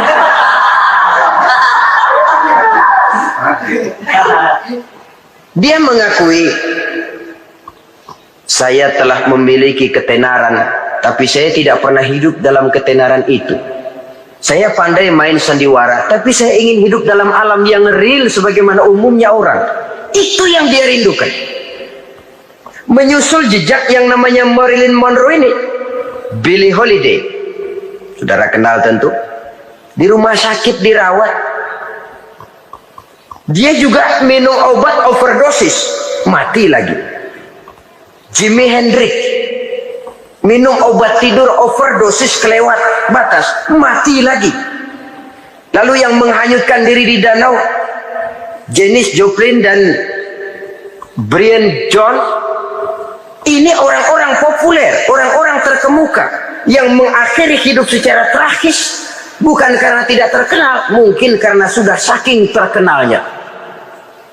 Contoh paling belakangan, Bruce Lee. Wah, ini tukang-tukang kepruk tentu kenal siapa dia. Sampai sekarang pun tabir kematiannya masih merupakan misteri. Dan yang masih hidup juga menunjukkan gejala yang aneh. Michael Jackson, rumahnya di Beverly Hills itu dijaga sedemikian rupa, dan dia selalu curiga kepada setiap makanan harus steril, bersih dari segala macam kimia. Kemana dia pergi, itu tukang-tukang kepruk sudah selalu menjaga dan mengawal, dan dia seakan takut menunjukkan mukanya yang asli.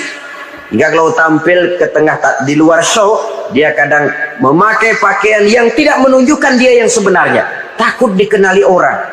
Ternyata popularitas sering jadi momok yang meracuni kehidupan manusia. Oleh karena itu, benarlah junjungan kita pada saat beliau mengajarkan orang akan bahagia kalau dia mempunyai hati yang lapang. Nah, sekarang masalahnya untuk mendapatkan hati yang lapang, caranya bagaimana? Kita kembali kepada konsep Quran. Allah mengajarkan, ala inna bi dzikrillahi tatmainnul qulub. Ketahuilah bahwa dengan banyak mengingat Allah, hati akan tenang, jiwa akan lapang. Dengan kata lain, dekat dengan agama, merasakan kehadiran Allah dekat dalam hidup. Itu muara pertama untuk mencapai hati yang lapang. Ala inna bi dzikrillahi tatmainnul qulub. Jangan macam orang sekarang ingin mendapatkan ketenangan lalu tapak di puncak gunung, di gua-gua, di tempat sepi. Iyalah kalau nggak ada ular. Kalau tergigit ular berbisa, ketenangan belum, mati jelas itu. Islam positif untuk mendapatkan ketenangan. Ala inna bi dzikrillahi tatmainnul qulubi. Bahwa ketahuilah bahwa dengan banyak mengingat Allah, hati akan tenang, jiwa akan lapang, nuansa pikiran akan luas. Karena yang namanya bahagia ada dimanapun manusia berada. Di kampung ada bahagia, di kota ada bahagia, di ngarai, di lembah, di gunung, di hutan, di lautan, di angkasa luar, dimanapun bahagia itu ada kalau kita bermodalkan hati yang lapang ini. Dan hati akan lapang kalau kita dekat dengan agama. Dekat dengan harta buat sementara hati mungkin tenang, tapi ketenangan yang relatif dan temporer. Apalagi orang tiap kali tambah harta, tiap kali tambah rencana, itu wajar. Mungkin sebelumnya saudara berpikir, kalau punya duit 5.000 enak nih. Begitu punya duit 5.000, aduh sayang kalau 10.000 aja. Tiap kali tambah harta, tiap kali lain rencana. Makin banyak rencana, makin menjauhkan kita dari yang namanya ketenangan. Padahal ketenangan merupakan unsur utama untuk mencapai bahagia. Dan ketenangan itu bermuara dalam hati manusia. Tengoklah kehidupan ini. Orang yang banyak harta dengan orang miskin, berbedakah rasa sakit yang mereka tanggungkan? Rasanya tidak. Walaupun si kaya tidur di kasur empuk berselimutkan sutra mahal, sementara si miskin meringkuk di balai bambu yang keras dan kasar. Apabila maut datang, dia juga tidak pernah pilih bulu. Maut datang menjemput si kaya di singgasana keemasannya, dikelilingi oleh para pengasuh, dayang dan idang serta para pengawal. Dan maut pun datang menjemput si miskin papa sehingga ia tergelepar di tepian jalan. Kedua-duanya bernama mati. Kalau nyata bahwa sakit yang ditanggung si kaya tidak beda dengan sakit yang ditanggung si miskin, bukan harta semata yang membuat orang bahagia. Hati yang tenang, jiwa yang lapang penuh kedamaian karena banyak berzikir dan mengingat Allah, itu merupakan modal utama untuk mencapai sesuatu yang bernama bahagia. Saudara hadirin yang saya hormati, inilah yang pertama dari 4 ciri yang digambarkan oleh Nabi tentang tanda-tanda orang bahagia. Dan harus berangkat dari yang pertama ini, hati yang lapang. Ini yang harus kita miliki lebih dahulu. Baru nanti akan menyusul kepada poin yang ketiga, kedua, dan selanjutnya. Sebab kalau hati sudah terisi dengan jiwa yang lapang, seluruh persoalan insya Allah akan bisa kita atasi dengan sebagaimana mestinya. Yang kedua sekarang, tanda orang bahagia menurut baginda Nabi, markabun syariah. Orang bahagia itu kata beliau punya kendaraan biar cepat asal lancar. Artinya kemana dia mau pergi mudah.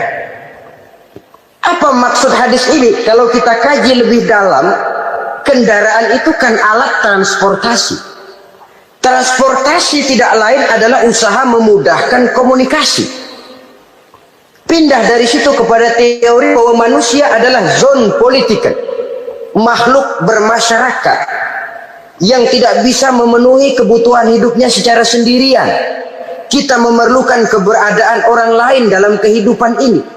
Untuk memakai baju saja kita sudah perlukan petani yang tanam kapas, pabrik yang memintal kapas jadi benang, pabrik yang menenun benang jadi kain, sampai kepada mesin jahit, sampai kepada tukang jahit. Itu cuma untuk memakai pakaian saja. Tidak seorang pun di antara kita yang sanggup memenuhi kebutuhan hidupnya secara sendiri. Kita perlu orang lain. Maka kebebasan dalam arti mutlak, kebebasan tanpa batas, itu tidak mungkin ada dalam kehidupan. Karena kita mengadakan yang disebut interaksi sosial. Setiap kegiatan kita tentu melibatkan orang lain. Menurut kita barangkali kita bebas jalan di jalan raya semaunya, tapi orang lain berkendaraan pun merasa bahwa ini ada juga jalan haknya, dan begitu selanjutnya. Oleh karena itu, maksud dari kendaraan yang cepat ini adalah khulatuhu ma'as solihin. Lingkungan pergaulannya terdiri dari orang-orang soleh pergaulannya luas, kemana dia pergi ada temannya, kesulitannya ada tempat dia cerita. Dan kesulitan kalau sudah diceritakan kepada orang lain, taruh kata orang itu tidak bisa menolong, namun menceritakannya kepada orang yang kita percayai, kan paling kurang sudah mengurangi beban jiwa, mengurangi tanggungan batin, merasa masih ada tempat kita cerita. Maka lebih baik orang awam yang mau bergaul ketimbang orang setengah alim tapi ngunci pintu. Sebab nantinya akan timbul sikap picik, cupik pandangan, dan tidak luas menghadapi kenyataan dalam kehidupan ini. Namun yang harus kita garis bawahi, pergaulan memang mesti luas. Namun jangan sekali-kali lupa bahwa pergaulan sangat besar pengaruhnya dalam ikut membentuk kepribadian manusia. Sehari-hari bisa kita bilang, kalau kita dekat sama tukang minyak wangi, sekalipun nggak dibagi minyaknya, baunya tentu dapat. Betul? Tapi dekat sama tukang elas, walaupun nggak kena apinya, asapnya mesti kena. Kalau Syauqi mengatakan lebih jelas lagi, man asyaral asyrafa asya musyarrafan wa muasyiral anzali ghairu musyarrafin. Awalam taral jildal hakira muqabbalan bisagri lamma sara jildal mushaf. Siapa yang bergaul dengan orang mulia, dia bakal ikut menjadi mulia. Tapi siapa yang berteman dengan orang hina, dia tidak bakal ikut menjadi mulia. Tidakkah kau lihat, kata Syauqi, kulit kambing yang hina pun dicium orang ketika menjadi kantong Quran. Kulit kambing hina, kalau dia sendirian gak ada yang mau cium. Tapi begitu dia bergaul dengan Quran, menjadi kantong Quran, dipakein minyak wangi, ditaruh di tempat yang tinggi, mau diambil dicium dulu, dibawa dengan penuh hormat dan hati-hati. Kulit kambing yang hina lantaran berteman dengan Quran, numpang mujur. Tapi coba lihat kalau kulit kambing berteman dengan kayu, jadi beduk, habis. Zohor dikemplang, asar dipukul. Itu pun sedikit saja, cuma salah milih teman. Yang temannya Quran dihormati orang, yang temannya kayu lantaran jadi beduk, gelap-gelap subuh orang udah kemplangin.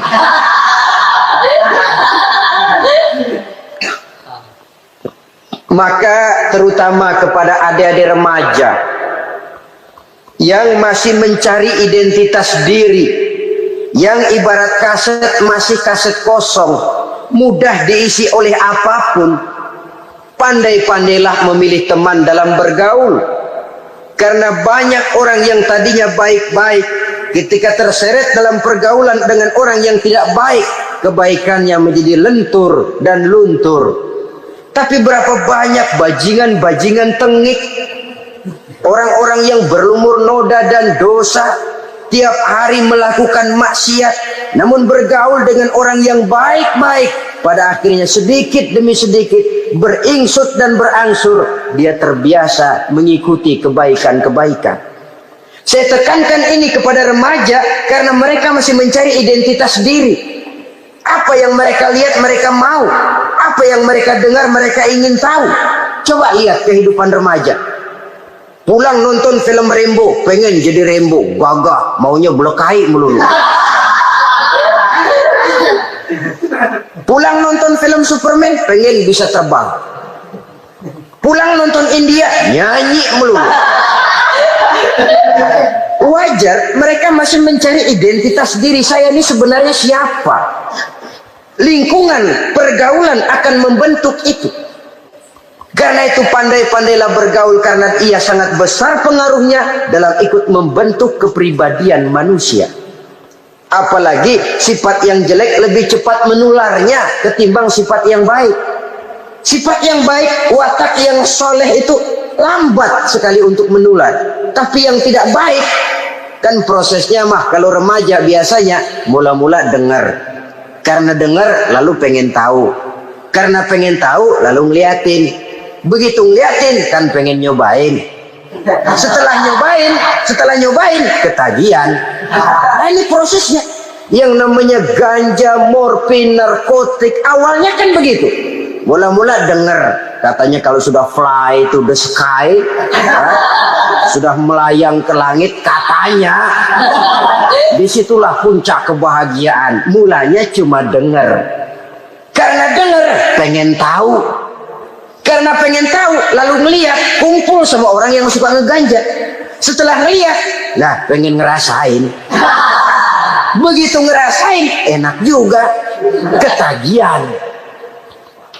Kalau sudah ketagihan jadi penyakit kronis, bisa merembet kepada yang lain. Iya, kalau orang tuanya mampu untuk beli morfin, beli ganja. Kalau tidak kan pikirannya ngayap, jemuran siapa ya gue sabar. Timbullah perbuatan-perbuatan negatif yang bermula dari salah pergaulan.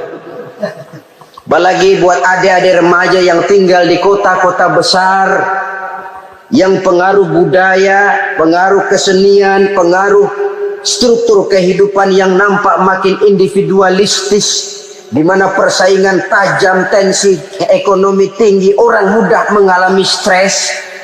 Pandai-pandailah dalam bergaul, sekali lagi, karena ia sangat besar pengaruhnya dalam ikut membentuk kepribadian manusia. Orang bahagia punya kendaraan yang cepat, artinya punya pergaulan yang luas, dan lingkungan pergaulannya terdiri dari orang-orang yang soleh. Kemana dia pergi ada teman, kesulitannya ada tempat dia cerita. Tapi kalau sudah menyendiri, hidup sendiri, kesulitan dipikiri sendiri, bisa mati belum waktunya. Tidak ada tempat berbagi rasa, tidak ada tempat bercerita, tidak ada tempat mengurangi beban dalam kehidupan. Pantas betul kalau Islam sangat menggalakkan dan menganjurkan orang kalau sudah sampai waktunya itu untuk melangsungkan nikah. Kata Nabi, ya ma'syaras syabab man istata'a minkumul ba'at falyatazawwaj. Hai para pemuda, kalau sudah mampu memberi nafkah, kawinlah, nikahlah kamu. Kenapa? Sudah ada teman hidup, tempat berbagi rasa. Kesulitan kalau ada tempat cerita akan lebih ringan ketimbang kita telan sendiri, walaupun bobot kesulitannya sama beratnya. Saudara-saudara kaum muslimin rahimakumullah, inilah ciri yang kedua, punya kendaraan biar cepat asal lancar. Kemana kita mau pergi gampang.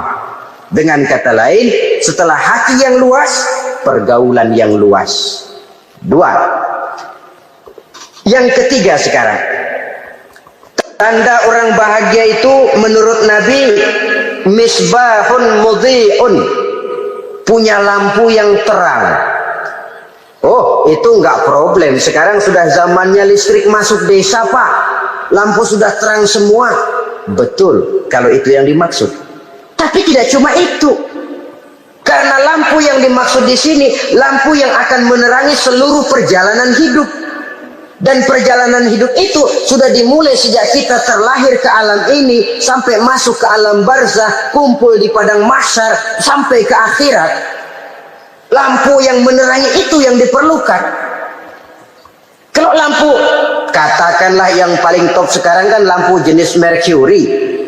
Taruhlah itu di rumah kita, dia cuma menerangi rumah kita, menerangi hati pun tidak sanggup.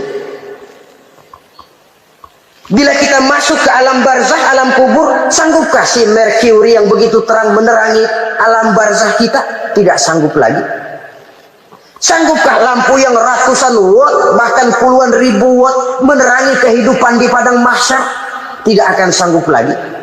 Kalau demikian, yang dimaksud lampu yang terang di sini apa? Tidak lain amal soleh, kebajikan yang kita lakukan dalam hidup. Itu yang akan jadi lampu penerang. Di dunia nama kita akan terang, jasad kita boleh hancur terkubur tanah, tapi nama kita akan dikenang orang. Begitulah kalau orang meninggalkan kebajikan dalam hidup seperti sekarang. Ribuan orang tiap saat berziarah ke kubur Imam Syafi'i, ke kubur Imam Malik, ke kubur Imam Ghazali, ke kubur orang yang baik-baik, orang yang soleh-soleh. Kebajikannya yang ditinggalkan, yang mengukir namanya dengan tinta emas, sehingga saudara sudah terbaring di alam kubur. Orang lewat, Allah, ini kuburannya Fulan bin Fulan dulu, ini kebaikannya Masya Allah, saya ikut merasakan. Mari kita mampir sebentar, kita Fatihah. Mohon disampaikan Allah pahalanya kepada almarhum. Al-Fatihah. Itu kalau orang baik-baik. Lalu saudara tanya, Pak, orang mati dikirimin Fatihah apa nyampe pahalanya? Saya jawab, kalau saudara nggak percaya, mati dulu dah. Nanti saya Fatihain, tungguin di sana. Umpama nggak sampai, balik lagi kemari.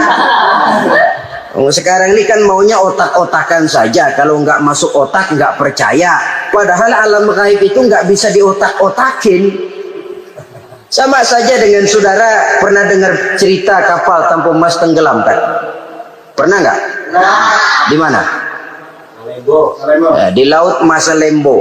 Begitu ke Tampu Mas tenggelam, ratusan penumpang itu terjun ke laut, dipermainkan gelombang, berjuang menghadapi maut itu. Orang lagi timbul tenggelam di lautan, dihantam ombak, kita tengokin pakai helikopter. Pak, lagi timbul tenggelam ya? Iya, tolongin. Jangan khawatir Pak nih, saya kirim intan Pak, harganya 10 juta. Kira-kira orang yang timbul tenggelam di laut seneng nggak? Kan mahal toh intan 10 juta. Kenapa dia nggak senang? Karena intan 10 juta dalam kondisi seperti itu tidak sanggup menyelamatkan dia. Dia akan girang kalau dikirimin ban mobil bekas, dikirimin papan terentang atau bambu. Intan yang 10 juta dia nggak girang, ban mobil bekas yang 1000 perak tuh pegang, itu yang dia girang betul. Inilah sebabnya Nabi berkata, mal mayyitu fi qabrihi illa kal ghariqil mutaghawwis. Orang yang meninggal di alam kuburnya seperti orang timbul tenggelam di lautan. Yantaziru da'watan min ahli, menunggu doa dari keluarganya yang masih hidup. Duh, bapak saya sudah meninggal, saya sayang benar sama dia. Kirimin kulkas ke kuburannya. Itu sama saja dengan tadi orang tenggelam di lautan dikirimi intan yang harganya 10 juta, tidak sampai. Begitulah kalau kebajikan yang kita tinggalkan dalam hidup, sudah mati pun kubur kita masih diziarahi orang. Tapi kalau jahat yang kita tinggalkan, boro-boro lah orang mau doa lewat dekat kuburan kita juga seram. Tuh bajingan no, dulu mati dipendam di situ tuh. Jangan lewat situ, ntar kesurupan, jangan. Lewat saja orang ngeri. Konon lagi membacakan Fatihah dan mengirimkan doa. Hidup pada hakikatnya adalah kesempatan untuk berbuat baik. Maka sekali kesempatan itu diberikan, manfaatkan dengan sebaiknya. Sebab kesempatan kedua tidak akan pernah ada. Kesempatan berbuat baik di sini, di akhirat sudah pembalasan namanya. Sekali kesempatan itu dicabut, dia tidak akan pernah dikembalikan lagi. Kata Iqbal, hidup tidak mundur ke belakang, Bung. Berhenti diinjak orang, mundur hancur. Tidak ada kata mundur dalam hidup ini. Berhenti diinjak orang, mundur kecebur. Tidak ada kata lain, harus maju dalam kehidupan, dalam artian yang positif. Hidup adalah kesempatan untuk mengumpulkan kebajikan yang sebanyak-banyaknya. Di situ nilai daripada manusia. Sekarang ini memang nggak kelihatan kok, orang yang banyak pahala sama yang banyak dosa nggak kelihatan kok.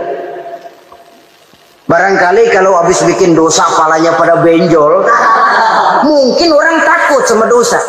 Tapi sekarang sama saja, orang yang banyak dosa dengan yang nggak banyak dosa jalan bareng dari belakang, sama, nggak kelihatan beda. Tapi ada waktunya di mana pahala memegang peranan, di mana dosa diperlihatkan. Sama saja kalau kita bawa mobil siang, lampu kan nggak begitu berfungsi. Apa lalu bilang, alah ini lampu berat-beratin, copot-copotin aja dah. Tidak perlu begitu. Kenapa? Pada suatu saat malam senja akan datang. Bila matahari terbenam, senja pun datang, gelap mulai merayap, disitulah baru terasa perlunya lampu. Pahala begitu. Sekarang orang yang nggak ada pahalanya nggak kelihatan dalam kehidupan. Tapi pada suatu saat senja kehidupan akan datang. Ajal merenggut nyawa, malam merayap, dan hidup mulai diliputi kegelapan di alam barzakh. Dikala itu kalau nggak punya lampu, alangkah malangnya kita. Sebab amal yang baik, kata Nabi, di alam barzah itu akan diciptakan menjadi perempuan yang cantik menemani kita.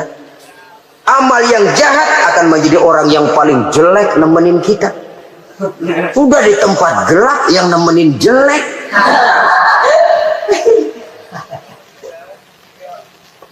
Kaum muslimin rahimakumullah. Kalau demikian masalahnya, tergantunglah kita pandai memanfaatkan waktu. Al-waktu kasyai, waktu itu cepat sekali. Yang namanya waktu itu tahu-tahu. Tahu-tahu. Udah tahun 87. Tahu-tahu. Udah begitu. Tahu-tahu. Yang kemarin anak-anak, sekarang udah pada punya anak. Tahu-tahu saja itu. Begitu cepat waktu berlalu. Kalau tidaklah pandai kita memanfaatkannya, akan rugi kita. Nabi bersabda, "Man kana yaumuhu khairun min amsihi fahuwa rabih." Barang siapa yang hari ini lebih baik daripada hari kemarin, itu orang untung. Hari ini lebih baik daripada kemarin. Bulan ini lebih baik dari bulan kemarin. Tahun ini lebih baik dari tahun kemarin. Itu orang yang beruntung. Tahun kemarin sembahyangnya maghrib doang, sekarang udah tambah isya. Tahun kemarin cuman Idul Fitri aja ngancem bener, sekarang udah tambah Jumat, lalu tambah lagi maghrib, tambah lagi isya, dan selanjutnya. Hari ini lebih baik daripada kemarin, itu orang yang beruntung. Wa man kana yaumuhu mislu amsihi fahuwa khasir. Lalu barang siapa yang hari ini sama saja dengan hari kemarin, itu orang rugi. Hari ini sama dengan kemarin, rugi itu. Bulan ini begitu, bulan kemarin begitu, tahun ini begitu, tahun lalu juga begitu. Rugi itu orang. Rugi apa? Rugi umur. Umur tambah, amalan gak pernah tambah. Dan saya pikir lebih merupakan azab ketimbang nikmat kalau orang dikasih panjang umur cuma untuk numpuk dosa. Mending mana? Panjang umur banyak dosa sama pendek umur dikit dosa? Mending mana? Mending mana? Ya, paling mending tentu panjang umur banyak pahala. Tapi kalau tidak, sekali lagi, lebih merupakan azab ketimbang nikmat kalau orang diberikan panjang umur tapi cuma untuk sekedar menumpuk dosa. Kehilangan kesadaran bahwa dunia bukan terminal akhir dari satu perjalanan. Dia cuma halte di mana kita berhenti sebentar untuk menuju kepada terminal yang hakiki. Saudara-saudara kaum muslimin rahimakumullah. Inilah lampu yang akan menerangi kehidupan. Amal yang kita lakukan di dalam kehidupan. Jadi yang dimaksud dengan lampu yang terang, kebajikan yang kita kerjakan dalam hidup. Nah, setiap orang di awal tadi saya bilang ingin bahagia. Bahagia itu kan hakikatnya kumpulan senang dan selamat. Senang, selamat. Apa bedanya? Senang tapi tidak selamat, nggak bahagia. Selamat tapi nggak senang, nggak bahagia orang. Contoh, kalau orang korupsi, duitnya banyak, senang dia, tapi keselamatannya. Ada tentara baris di samping rumahnya udah bingung, padahal tentara latihan. Tentara cuma latihan, dia bingung. Senang, tapi karena keselamatannya tidak terjamin, dia tidak bahagia. Sebaliknya pegawai negeri jujur benar, cuma segaji-gajinya, selamat nggak korupsi, tapi melarat, ya nggak bahagia juga, kurang senang. Kesenangan dan keselamatan untuk dunia saja, ya sekali lagi, kalau cuma sekedar untuk dunia saja, bisa dibeli pakai uang. Bisa dibeli pakai uang. Saudara ingin selamat, bisa dibeli pakai uang. Saudara ingin senang, bisa dibeli dengan uang. Tapi setelah mati, masuk ke alam barzah, habis kekuasaan uang. Nggak bisa lagi beli keselamatan pakai uang. Tidak mungkin lagi membeli kesenangan dengan uang. Di situ pahala yang megang peranan. Makin banyak pahala, makin banyak saham untuk membeli kesenangan dan keselamatan, untuk memperoleh yang namanya bahagia. Dan jangan lupa loh, di alam barzah kita nggak sebentar. menunggu datangnya kiamat. Loh iya, kalau kita begitu dikuburin terus kiamat datang untung. Tapi kalau masih harus 1000, 2000, puluhan ribu tahun yang akan datang dalam satu penantian yang begitu lama tanpa saham untuk memperoleh kebahagiaan, satu kemalangan yang tidak ada pernah putus-putusnya. Janganlah tergelincir oleh kebahagiaan sebentar yang menipu dengan mengorbankan kebahagiaan hakiki yang berjangka panjang. Apa artinya senyum sejenak kalau harus ditebus dengan tangis seumur hidup? Biarlah kita minum jamu, pahit memang, getir memang, tapi kan besok badan sehat. Daripada sekarang minum sirup, manis memang, enak memang, tapi bibir pada jontor besok. Sirawan, batuk, nggak karu-karuan. Banyak orang tertipu oleh kesenangan yang sebentar. Padahal laisa kullu ma yalma'u zahaban. Belum tentu semua yang berkilat itu emas. Belum tentu semua yang gemerlap itu intan. Karena itu marilah manfaatkan kesempatan yang diberikan Allah ini untuk mengumpulkan kebajikan yang sebanyak-banyaknya. Yang terakhir sekarang, yang keempat, tanda orang bahagia kata Nabi. Zaujatun salihah. Orang bahagia itu tanda yang keempat kata Nabi, punya istri biar cakep asal taat. Sudah surga itu gitu. Cakep taat. Istri kayak gitu, kalau belum mati jangan dikuburin dulu. Sudah cakep taat lagi. Tapi kadang-kadang enggak, udah jelek ngadat melulu. Apa yang mau dipilih? Sebab itu Quran mengatakan istri pakaian untuk suami, suami pakaian untuk istri. Kenapa suami istri diibaratkan pakaian? Alangkah tingginya gaya bahasa Quran ini. Suami istri teman hidup, hidup perjalanan panjang. Sejak kita dalam rahim sudah ada hidup kan di sini. Sampai ke alam dunia, masuk ke alam barzah, kumpul di padang mahsyar, sampai menuju akhirat, itu perjalanan hidup. Carilah istri atau suami teman hidup yang membawa manfaat tidak hanya kehidupan di dunia ini, sampai di alam barzah, sampai di padang mahsyar. Suaminya mungkin meninggal lebih dulu, atau istrinya mungkin meninggal lebih dulu, tapi suami atau istri yang masih hidup berbuat kebajikan. Suami saya meninggal, ada hartanya, saya sedekahkan, niat pahala untuk almarhum suami saya. Ini teman hidup, tidak dibatasi dan tidak bisa dipisahkan oleh maut sekalipun. Zohirnya mungkin pisah, badannya mungkin pisah, tapi hatinya, jiwanya, kebersamaannya dalam menghadapi kehidupan. Karena itu saudara-saudara, bahasa Quran indah. Suami istri diibaratkan seperti pakaian. Apa fungsi pakaian? Pertama, pakaian jadi kebanggaan. Artinya suami harus menjadi kebanggaan istri, istri harus jadi kebanggaan suami. Yang kedua, pakaian itu kan fungsinya menutup aurat. Artinya sesama suami istri harus saling menjaga kekurangan masing-masing. Jangan malah sesama suami istri saling membongkar rahasia dan aibnya sendiri-sendiri. Istrinya diceritain jeleknya di mana-mana, atau suaminya dibongkar rahasianya di pasar umum. Itu sudah tidak lagi berfungsi sebagai pakaian. Kenapa semua ini diperlukan? Karena kita menyadari bangsa yang baik terdiri dari masyarakat yang baik. Masyarakat yang baik merupakan susunan dari warga yang baik. Warga yang baik adalah terdiri dari rumah tangga yang baik. Dan rumah tangga yang baik merupakan susunan dari pribadi yang baik. Dari situ langkah dimulai. Membangun satu bangsa yang baik diawali dengan membangun rumah tangga yang baik, dengan menciptakan pribadi-pribadi yang baik. Sehingga dari sini diharapkan berkembanglah nilai-nilai kebaikan. Orang akan bahagia mempunyai istri yang soleh.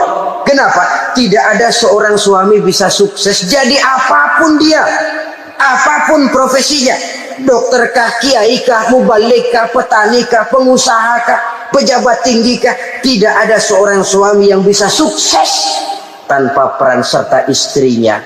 Walaupun memang peranan itu tidak begitu kelihatan, tapi sangat menentukan. Karena itu, saudara hadirin yang saya hormati, Islam sangat menghargai kaum wanita, memberikan kedudukan yang tinggi sepanjang tidak mematikan kodrat kewanitaannya. Nah, kalau sudah kesuksesan ini diawali dari rumah tangga, karier di masyarakat mudah untuk dikejar. Tapi keberantakan di rumah tangga merupakan kegagalan pertama di tempat lain. Nah, inilah saja yang dapat Al-Fakir sampaikan pada pertemuan kali ini.